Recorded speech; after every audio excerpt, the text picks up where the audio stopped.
I love asparagus, and I love asparagus in the springtime when it's really fresh. The thing about asparagus is that it's very easy to cook, but you have to cook it the right amount of time, and you don't want to use all of it because some of it is no good, like the ends. Here's a great way to trim the ends, especially if you're working in the kitchen with kids and you don't want them messing with knives. Just bend it a little, pinching on the end, and it'll pop where it needs to go. The recipe is steamed asparagus, bathed in lemon vinaigrette, and sprinkled with some Parmesan cheese, and that's it. And you can serve it hot or cold, which is really nice. I like steaming them for 3 minutes, so they're a little bit al dente, but if you want to do a little extra cooking time, that's fine too. Just remember that it'll keep cooking after you take it out of the water. My water's boiling, you can see.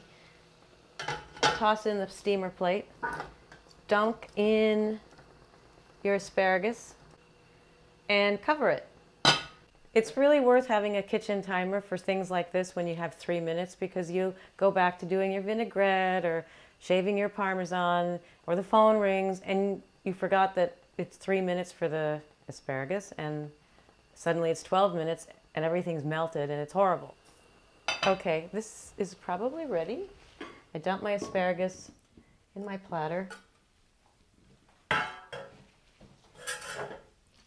Shake up my fabulous vinaigrette and drizzle it generously over your asparagus. You want to cover them completely.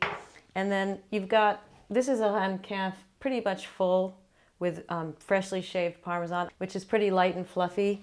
So if you're doing freshly shaved, it's about half a cup. If you're doing store-bought, I would say do it to taste, but maybe start with a 1/4 cup and keep adding. So I would just toss the asparagus so that it's completely covered, not just in the lemon vinaigrette, but also in the cheese. Really good at room temperature or cold. So this is great if you don't want to do everything at the last minute. And I guess I should taste one, see if I did a good job. Oh, so good. It's got a little bit of crunch, but it's not obviously raw, but nice and lemony. A little bit of cheese gives it that little umami extra dimension of flavor. Yum.